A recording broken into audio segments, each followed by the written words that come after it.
कभी कभी लगता है कि वक्त से ज्यादा तेज इस दुनिया में कोई है नहीं। एक साल बीत गया, पता नहीं चला, और आज हम लोग वापस से न्यू ईयर रेजोल्यूशन सेट कर रहे हैं। तो ये 4 चीजें हैं जो आपको आपके न्यू ईयर के रेजोल्यूशन में रखना ही चाहिए। और मेरी पर्सनल गारंटी है कि अगर आपने ये 4 चीज अपने नेक्स्ट ईयर में ढंग से कर ली तो आपके लाइफ में 110% इंप्रूवमेंट होगी। ये मेरी पर्सनल गारंटी है। अगले साल आप आकर के मुझे थैंक यू बोलोगे, क्योंकि ये 4 चीजें आपकी ओवरऑल लाइफ को ट्रांसफॉर्म कर सकती है। मैं हमेशा से कर रहा हूं, करना नहीं करना आपकी मर्जी है, डिसीजन इज योर्स। तो सबसे पहली चीज आपको करनी चाहिए वो है बुक्स रीड करना।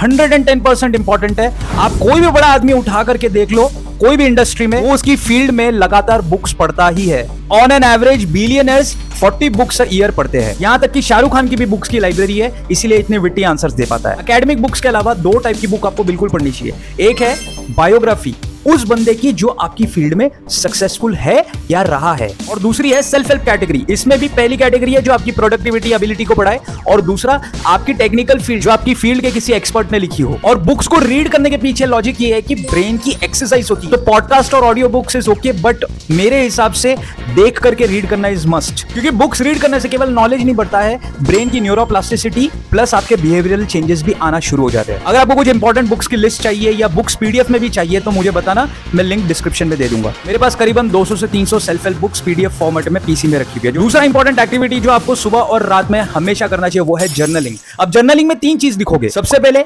आप लाइफ या ईश्वर या माँ बाप या जो कोई भी आपकी कोई मदद करता है उनके प्रति आप थैंकफुल क्यों हो, आप उनको थैंक यू क्यों कहना चाहते हो, और आपको ये कहने से क्या फील होता है उसे लिखो। आपके पास लाइफ में जो एग्जिस्ट करता है उसके लिए अप्रिसिएशन, ग्रेटफुलनेस, थैंकफुलनेस एक्सप्रेस करो। दूसरी चीज लिखोगे, आप क्या बनना चाहते हैं, आप लाइफ में क्या हासिल करना चाहते हैं, गोल्स क्या है, क्या स्किल्स, क्या गुण, क्या एबिलिटीज हासिल करना चाहते हैं, उसे आई एम फॉर्मेट में लिखो। फॉर एग्जाम्पल, मैं गूगल में काम करता हूं, मेरा ये वाला पैकेज है, मेरी ये एबिलिटीज या गुण मैंने हासिल कर लिया है। और तीसरा सबसे इंपॉर्टेंट मेरे हिसाब से, क्योंकि ये करोगे तो 110% गारंटी आपकी लाइफ में चेंज आएगी। अगर आपके पास समझो ये सारी चीजें आपने जो डिमांड की है, आपने लिख ली है, अगर वो आपके पास आ जाती है, आपकी सक्सेस से आप लोगों के लिए क्या करना चाहते हैं, आपका पर्पस क्या है, या आप अपनी सक्सेस, अपनी वेल्थ, अपनी अबंडेंस को किस तरह से लोगों के लिए शेयर करना चाहते हैं, या उनके लिए आप क्या करना चाहते हैं जो उस जगह पर है जहां आप एक समय पर थे। इसके बाद थर्ड और सबसे इंपॉर्टेंट है, जो अटमोस्ट इंपॉर्टेंट है मेरे हिसाब से, वो है वर्कआउट। वर्कआउट का मतलब ये नहीं कि डंबल उठा करके चले गए।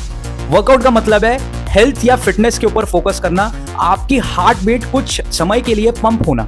ये jogging, athletic activity, stretching, meditation सारी चीजों को इंक्लूड करता है। और मेरे हिसाब से किसी भी आदमी को एटलीस्ट हफ्ते में 4 बार वर्कआउट तो करना चाहिए ही चाहिए। अब कोई बोलेगा कि सर आप खुद तो करते नहीं हो तो फिर हमें क्या ज्ञान दे रहे हो, तो भैया ये मेरी तस्वीरें हैं, देख लीजिए। मैं कम से कम 11 से 10 साल से इस इंडस्ट्री में ऑलरेडी हूँ, और मेरे दिन भर का काम कर लेने के बाद मैं घर पर आकर एटलीस्ट 10 से लेकर 11 बजे तक का वर्कआउट तो करता ही हूँ। पहले जिम में करता था, लेकिन अभी मैं घर पर आकर करता हूँ। हफ्ते में एटलीस्ट 6 बार तो मैं वर्कआउट करता ही हूँ। देखो, वर्कआउट करने से BDNF हार्मोन यानी ब्रेन डिराइव्ड न्यूरोट्रॉपिक फैक्टर्स, ये हार्मोन जनरेट होता है जो आपकी स्ट्रेस, आपकी डिप्रेशनरी, एंजाइटी वाली फीलिंग्स को कंट्रोल करता है, आपके ब्रेन को इंप्रोवाइज करता है, इंप्रूव करता है। कॉर्टिसोल नाम का स्ट्रेस हार्मोन भी इससे रिड्यूस हो जाता है। करने से आपका ब्रेन फोकस, मेमोरी का, ओवरऑल ब्रेन और बॉडी दोनों का डेवलपमेंट होता है। और फोर्थ सबसे इंपॉर्टेंट वो चीज जो आपको अगले साल करनी है वो है खुद को अपस्किल करना।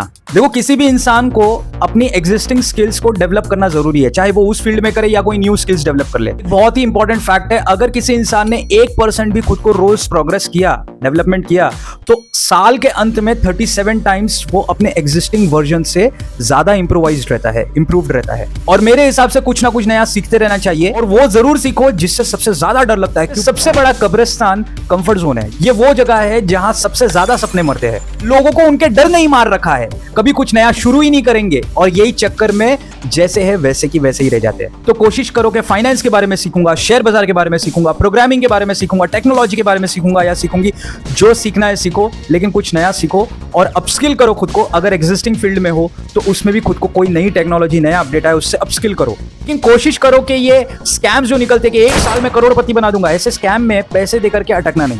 YouTube पर नियरली सारे चीजों के ऊपर फ्री कोर्सेज अवेलेबल है, आप वहां से सीख सकते हैं। जैसे वेब डेवलपमेंट हो गया, पब्लिक स्पीकिंग हो गई, ऐप डेवलपमेंट हो गया, एथिकल हैकिंग हो गई, बिजनेस कम्युनिकेशन स्किल्स हो गया, करियर डेवलपमेंट हो गया, जॉब रेडीनेस हो गया, दुनिया भर की चीजें हैं। इनफैक्ट सिविल सर्विसेज की पढ़ाई करने वालों के लिए भी फ्री कंटेंट YouTube पर आराम से अवेलेबल है।